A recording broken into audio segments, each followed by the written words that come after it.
नमस्ते साथियों। आज वर्ल्ड स्ट्रोक डे है, विश्व पक्षाघात दिवस।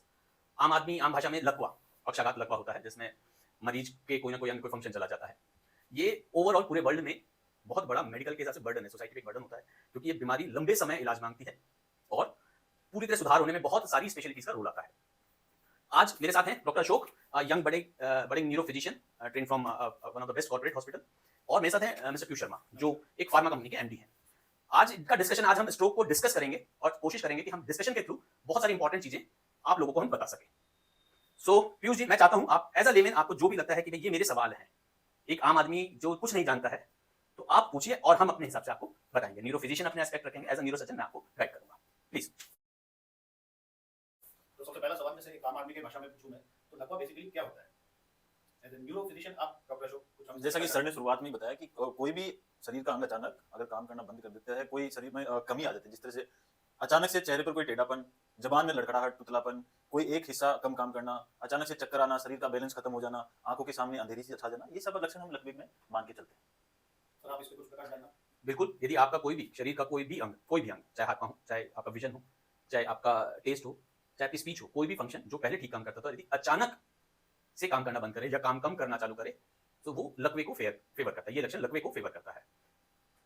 इसको कई सारे छोटे छोटे निमोनिक्स बने में, फास्ट एक बड़ा कॉमन निमोनिक है जिसके थ्रू आप पकड़ सकते हो कि एफ फेशियल पाल्सी हो, ए चलने में दिक्कत अटैक्सिया हो, एस हम कहते हैं स्लरिंग ऑफ स्पीच रहती है, और टी बेसिकली आपके एक साइड के लिम्स की वीकनेस होती है, तो उसके लिए हम लोग कह के चलते हैं। कई तरह के निमोनिक्स हैं, बट कोई भी आपका बॉडी का फंक्शन यदि एकदम से जाता है तो अलर्ट हो जाइए, लकवा हो सकता है। तो मोटा मोटा हम इसको इस तरीके से समझे आम आदमी की भाषा में कि शरीर का कोई अंग अचानक से काम करना बंद कर दे या कम काम करे तो उसको हम लकवे की कैटेगरी में ले सकते हैं। मेरा अगला सवाल आता है डॉक्टर साहब आपसे कि कैसे व्यक्ति, कौन आदमी सब लकवे के लिए प्रोन होते हैं, किनमें मतलब कहते हैं हम कहें कि लक्षण आने की संभावनाएं ज्यादा होती है? बहुत अच्छा सवाल पूछा आपने, क्योंकि लक्षणों को पहचानने के बाद में एक डर भी होता है कि भाई मेरे को अगर ये बीमारी है तो अगर ऐसा है तो मुझे लकवा हो सकता है। और हम बचाव भी तो कर सकते हैं इसमें, अगर हमारे लक्षण पता होंगे तो। बिल्कुल, मैं सबसे पहले आपको जो जो रिस्क पे हैं उनका उनका बता देता हूँ। जैसे किसी को बीपी की शिकायत चल रही है काफी टाइम से, शुगर है, या किसी को हार्मोन वगैरह की कोई थेरेपी चल रही है, मोटापा है, और किसी का वर्क शेड्यूल ऐसा है जिसमें सिटिंग फिजिकल इनएक्टिविटी जिसको हम कहते हैं, सिटिंग आवर्स उसके ज्यादा है, तो ये सब रिस्क पे रहते हैं। ये सब risk as a neuro surgeon आप एज अ न्यूरो सर्जन हम लोग, ऐसा स्ट्रोक प्राइमरी न्यूरो फिजिशियंस की डिजीज है। हम लोगों का रोल स्ट्रोक मैनेजमेंट में डायग्नोसिस के बाद आता है, पर yes as a risk factor यदि मैं कहूं जो ओवर द टाइम मैंने नोटिस किया है, स्ट्रेस। आज के टाइम में स्ट्रेस, यंग एज स्ट्रेस के साथ बहुत सारी डिजीजेस पैदा कर रही है खुद के लिए, मुझे नहीं पता। Very bad habits, smoking, alcohol. पहले हम कहा करते थे कि डायबिटीज, हाइपरटेंशन, सर्टेन ड्रग्स जो इस तरह के कारण हुआ करती थी। अब सीडेंटरी लाइफस्टाइल, ओबेसिटी, ये सब चीजें जो नई चीजें, stress, office hours, late office hours, लोग नाइट शिफ्ट में काम कर रहे हैं, पूरी नींद, एडिक्वेट स्लीप नहीं ले पा रहे, उनकी बॉडी की रिदम, एक हर बॉडी के अंदर सर्केडियन रिदम होती है, वो रिदम टोटली डिस्टर्ब खुद ही कर रहे हैं। तो इससे बहुत सारी डिजीजेस रिस्क बढ़ते जा रहे हैं, और स्ट्रोक डेफिनेटली उसमें से एक है। यदि आप देखें, अभी बहुत कॉमन हो गया है कार्डियक स्ट्रोक, ब्रेन स्ट्रोक, जो पहले केवल ओल्ड एज में हुआ करते थे, आजकल बहुत यंग 25, 30, 35 इनमें भी आ जाते हैं।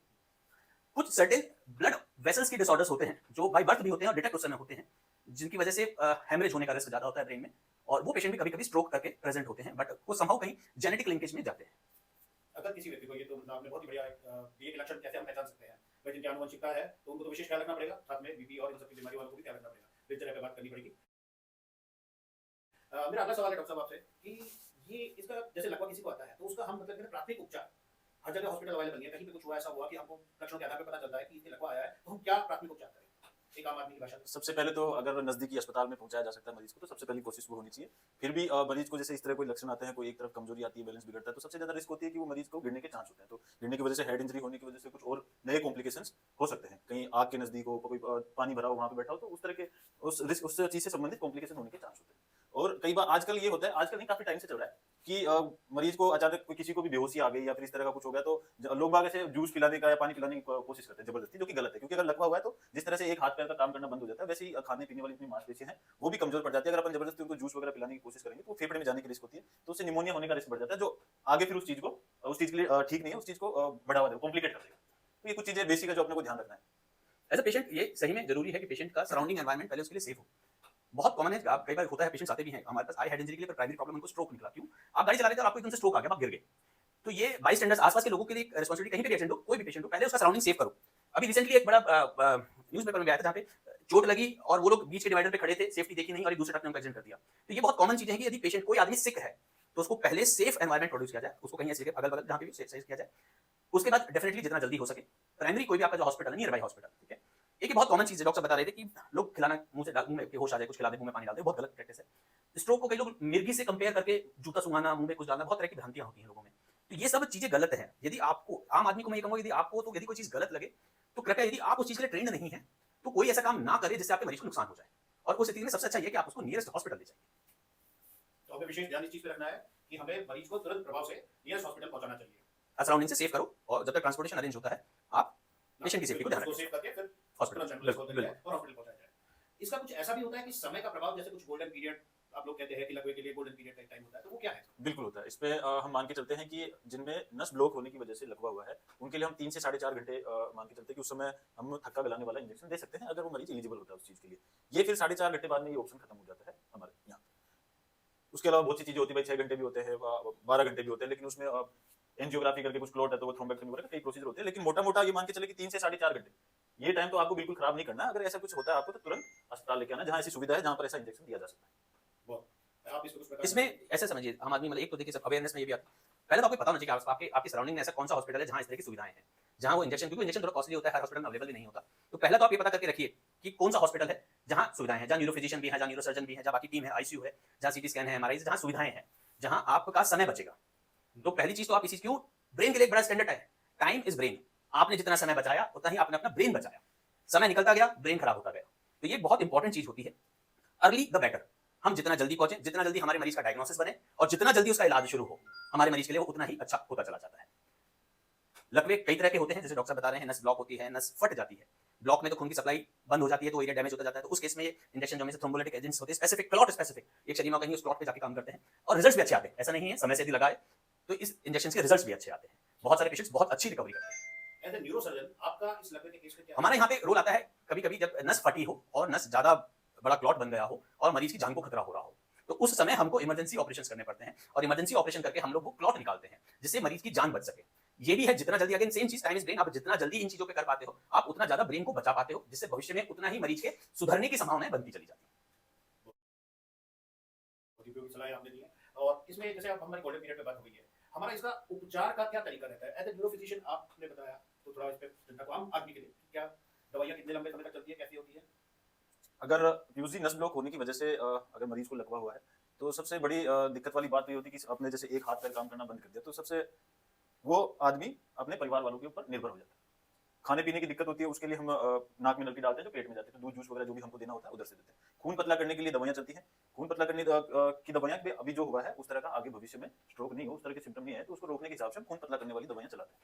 बाकी मरीज की स्थिति के अनुसार जो भी हमको इलाज उचित लगता है वो हम देते हैं। कसरत हम कराते हैं, फिजियोथेरेपी वगैरह, जो कि बहुत ज्यादा जरूरी हो जाती है ऐसे मरीजों में।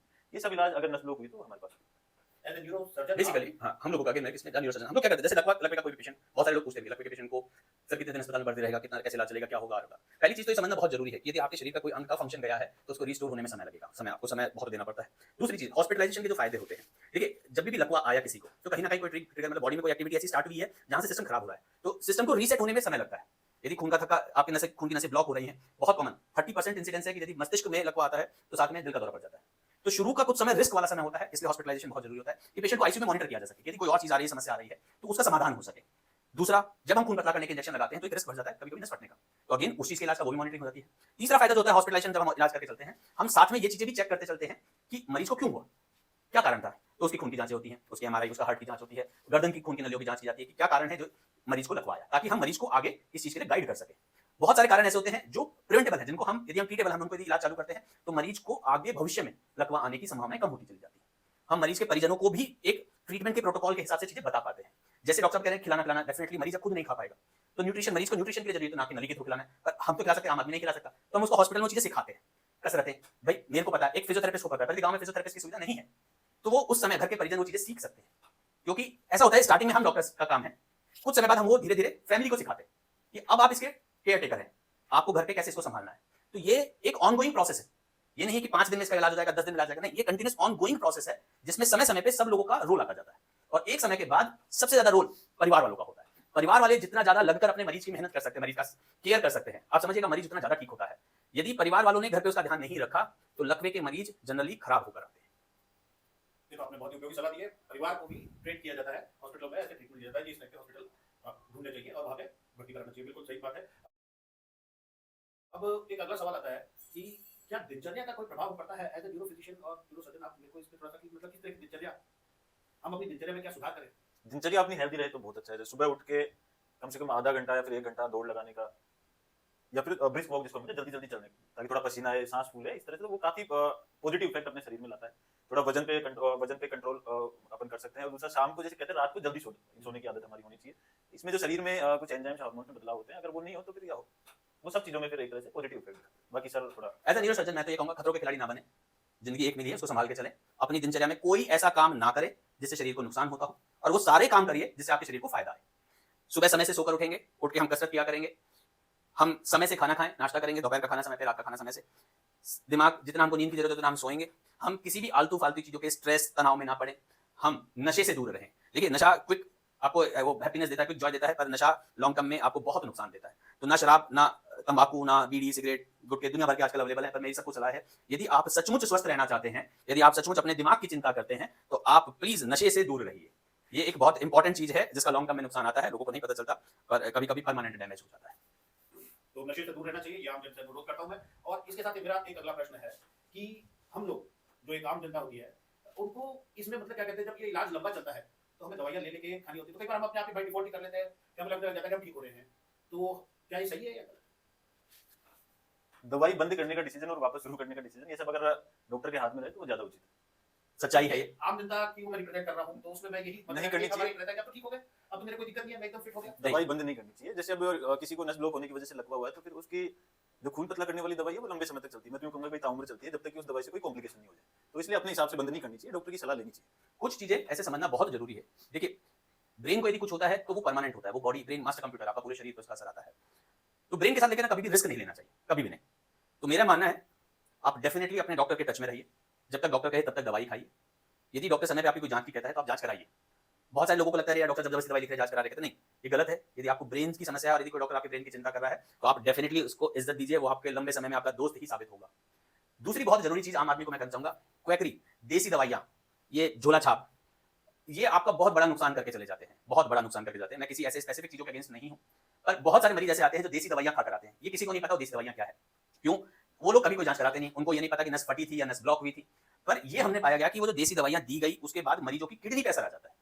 अब ऐसा समझिए, एक लकवे का व्यक्ति, लकवा आया है तो डेफिनेटली उसके शरीर में खराबी है, फिर बीपी, शुगर और भी बहुत सारी बीमारियां लोगों को ज्यादा होती हैं ऑलरेडी, और उसके साथ उसने कोई ऐसी दवाई खा ली जिससे उसकी किडनी भी खराब हो गई। तो आप समझिए हाँ, कि शरीर का दिमाग मुख्य अंग एक वो खराब कर लाए, दूसरा किडनी आप खराब कर लाए। और फिर क्या है सबसे बड़ी बात, देखिए ठीक है जिम्मेदारी कोई नहीं लेता, पर 100% जो देसी दवाइयां आपको दे रहे हैं वो आपको यदि कोई नुकसान कर देते हैं, वो आपके लिए आंसरेबल नहीं है, वो आपको कुछ नहीं कहेंगे, भाग जाएंगे वहां से। तो ऐसा क्यों काम किया जाए? आज जब हर स्टेप पे गवर्नमेंट भी इतना कर रही है, प्राइवेट सेक्टर भी इतना कर रहा है, इतनी अवेयरनेस चल रही है, हर एक के पास स्मार्टफोन है, हर एक के पास स्मार्टफोन है, हर कोई फालतू रील देखता है, अच्छा काम की चीजें देखे।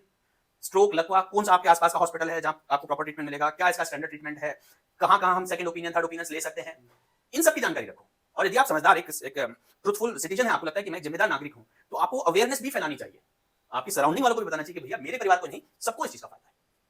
बहुत ही उपयोगी सलाह दी आपने डॉक्टर साहब। मैं समझता हूँ कि एक लकवे से लेकर जो छोटी-मोटी बातें थी, उनको आप लोगों ने काफी अच्छी तरीके से कवर किया है, और एक आम आदमी के जो क्वेरीज होती है उनको आपने काफी डिटेल में एक्सप्लेन किया। So thankful to you. और मैं आम जनता से डॉक्टर अशोक, आप लकवे के बारे में कुछ और आपको लगे जो एक आम जनता को आप मैसेज देना चाहते हैं? मैं तो मेडिकल से जुड़ा हुआ आदमी हूँ सर, तो मेरी तो यही सलाह रहेगी, अगर आपको ऐसी कोई दिक्कत होती है तो अस्पताल लेके आइए, कहीं इधर उधर ले जाने की जरूरत नहीं है, क्योंकि जो कॉम्प्लिकेशन होना होता है शुरू के टाइम में ही होता है। अगर उस टाइम भी आप इधर उधर लेके घूम रहे हैं, अगर जो मेडिकली हम उसको ठीक नहीं मानते, अगर आप वहाँ पे लेके घूमते हैं तो आप अपने मरीज का नुकसान कर रहे हैं। जितना आप ऐसी कंडीशन हो जाने पे जितना आप चिकित्सक की सलाह और चिकित्सक का उपयोग करेंगे वो आपके लिए अच्छा रहेगा। Thank you friends. आज मेरे ख्याल से हम आम पब्लिक को बहुत सारी चीजें डाउट्स क्लियर कर पाए। डेफिनेटली ब्रेन की हर एक को चिंता करनी चाहिए। वर्ल्ड स्ट्रोक डे मनाया इसीलिए जा रहा है क्योंकि इतनी बड़ी बीमारी है, इतने लार्ज स्केल पे लोगों को इफेक्ट करती है। हम लोग जो एक इंडेक्स होता है डेली लाइफ का, वर्क लाइफ इंडेक्स होता है, जिसमें चेक करते हैं कि कोई बीमारी से कोई आदमी कितने दिन छुट्टी करता है। तो लगभग एक वो बीमारी जैसे लोग महीनों सालों साल अपने काम से दूर हो जाते हैं, तो इसका बहुत सारा इंपैक्ट पड़ता है, सोशल इकोनॉमिक हर लेवल पे पड़ता है। ये बहुत बड़ी डिजीज है और मेरे ख्याल से हर एक व्यक्ति को इसकी बेसिक जानकारी होनी जरूरी है। तो मैं चाहूंगा यदि आप लोगों को कोई भी सवाल हो, आप लोगों को कोई भी चीज के बारे में और जानकारी चाहें तो प्लीज कमेंट पूछिए, संपर्क कीजिए। ज्ञान बांटने से बढ़ता है, हम यदि आपकी मदद कर सकेंगे तो हम लोग कहीं ना कहीं अपने आप को एक जिम्मेदार नागरिक कह सकेंगे। धन्यवाद।